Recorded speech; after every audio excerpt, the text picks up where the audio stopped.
I look at it too, especially in this generation, everybody wants everything instantaneously. They don't want to, it's like, I don't want to work for it. I want it right now. I see it on TV. I'm supposed to have it right now. I don't have to, go through no struggles. I'm supposed to have it instantly, and that ain't how life works. Hey, man, when I was young, man, I first got on the computer, man, it took 20 minutes almost for the computer to boot up. Back then, you understand, you had to write the program. Before Windows, you had to write the program. You had to go through all these different mathematical formulas and so on and so forth, and then you was able to use the computer. This speeded up, to today's time. Now, all you got to do is go buy a smartphone. You can do everything through your smartphone. I remember we used to use typewriters. We used to go and type our stuff. Now you can type it on your phone, you can email it, and you can send it as a form and everything. I mean, times have changed. You know what I mean?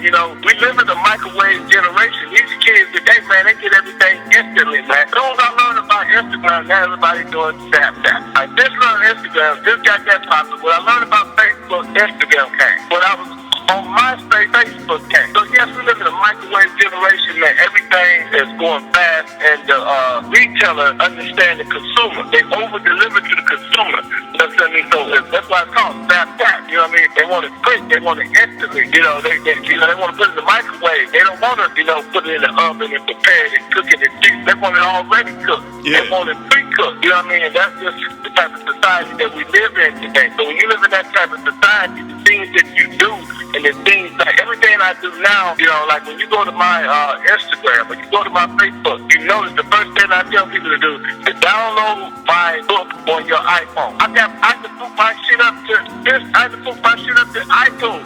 I had to put it up to iBook. I had to make it where people could go and get my book from their phone because they don't want to wait for Barnes & Noble to send it. They don't want to wait for Amazon to send it. Yeah. So, you know what I mean? But as time changes, you got to change with time. You just got to be sharp enough and fast enough to watch everything and make sure that you don't get lost in nothing. This is the way this generation is, but it is a remedy to that. So the remedy is to stay up on your motherfucking game and don't let shit pass you, and you'll be alright. You know what I mean? Make sure that, when Snapchat come on, you Snapchat. You know what I'm saying? When Instagram come on, you Instagram. In an instant. You know what I mean? And just, Facebook, put your face on the book too. We started saying back in the day, you said, man, don't put your bitch on MySpace because you might end up in my place. You know what I'm saying? We went from, working on the track, we went from trying to knock at the day on the strip to knocking off of Facebook, or knocking off of Instagram, or knocking off of MySpace, or knocking off of Snapchat.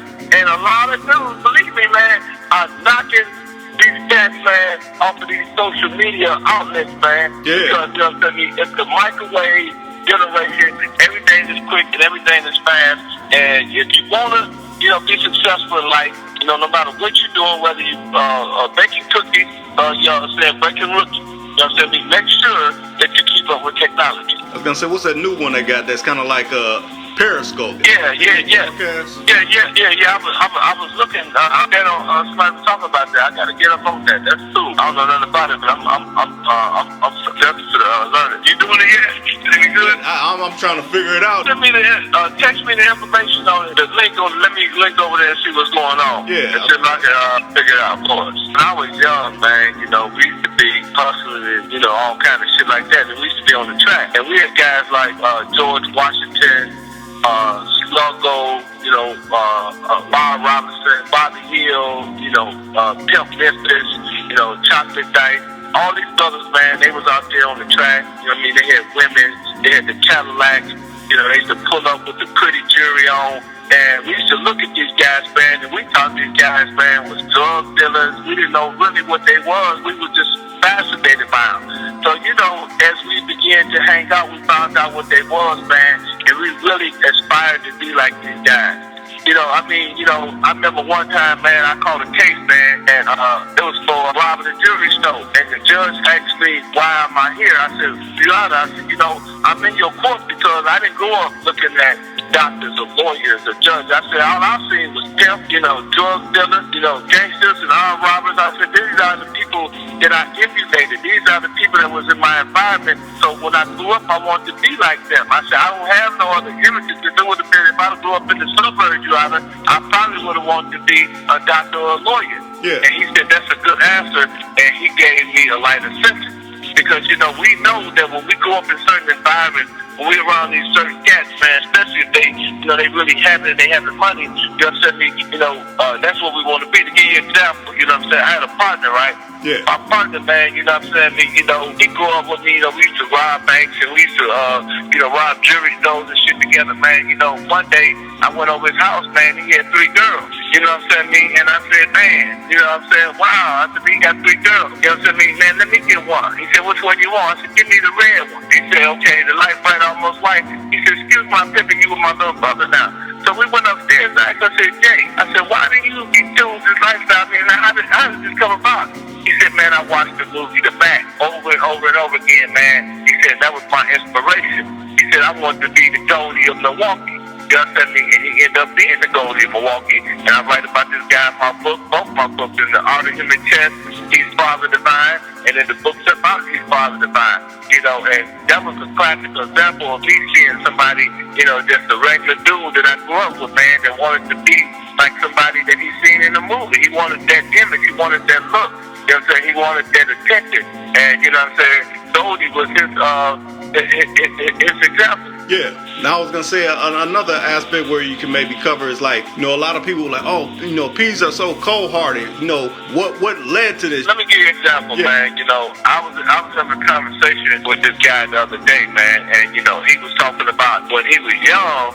His babysitter, who was an older chick, used to play with his penis. She used to lick on his penis. And, she was a fat, ugly bitch. He said the bitch was so ugly, that she should have been in a zoo, with the gorillas. That's how ugly the bitch was. He said, but she would molest him and play with his penis every time she come over to the babysit. He said, but that made him feel, just so violated that, he started looking at all women, as like, somebody trying to do something to him, So he said he had a problem, with dealing with women for a long time. So he said he finally, broke down and started dealing with women when he was around about 15. He said, after he said he noticed that when he was dealing with that woman, he was hard on her than the mom was on the snitch. He said, man, I used to dog this thing, man. He said, I used to pour hot sauce in her mouth. He said, I used to, pour popcorn on her. I used to kick her in the ass. He said, really what I was doing, I was taking out my aggression and I was taking out my dysfunctionalism on this chick, because of what the other chick did. He said, I didn't know that. He said, so when I became a pimp, he said, I was a gorilla pimp because I was so mad at what this chick did to me. It was no different than a female. When they talk about how a man raped them or, whatever, and that's why they so promiscuous and that's why they don't feel that their body is a virgin anymore. They don't feel that they ever have that virgin marriage or they'll be able to be accepted, that they always, a man, could never accept them because they was violated. And psychologically, they feel that they'd be cheating the guy because the guy, he didn't ever know that they was raped by a brother or by an uncle or by a father or whomever may have done this stuff. So, they become, they're very, promiscuous and they become hoes and, they dog trick. They treat chicks like they ain't shit. Yeah. Well, it's the same thing that happened to some of these pimps. Some of these guys, they mad because, their mother didn't show them enough attention. Their mother, would favor another brother over them. And, they'd be mad at their mother and they'd take it out on the female. Some of these guys, their mother probably beat them. It's always a bad situation with maybe a female that they encounter at some point in time in their life that causes them to become so abusive towards women and cause them to hate women so much, to the point where, they don't give a fuck, in my case, it's ironic that you mentioned, I talk about this in my book, Typology too. Yeah. Jackie, the girl that I, really liked, that I thought I loved, when I was in, in 8th grade, I was a small dude, she ended up, I I'm walking on her, you know what I'm saying, me about older man, you know what I mean? And it crushed my heart, you know what I'm saying? And so it made me feel like, you know, love is like a four-letter word, like fucking shit. So fuck that shit, you know what I'm saying? I didn't have no love for a female for a long time, you know, because my heart was broken, you know what I'm saying? So it's either, you know, some type of traumatic situation that one man comes in life, you know what I'm saying, that may make him act like he act, you know what I mean? Most of these guys ain't just pimp by default. Some of them got the game, man. Some of them fathers and uncles was in the game, but, you know, a lot of them, you know what I'm saying, I mean, they have some situations, you know, that makes them so evil and make them so abusive and so cold-hearted. You know what I'm saying? You know, then you got some guys that just in the game, they smooth. You know what I'm saying? They ain't had none of that shit happen to them. You know what I'm saying? They just smooth and they just good with women and they know women like them and they take advantage of them because they know that they can. You know what I mean? So every situation is different.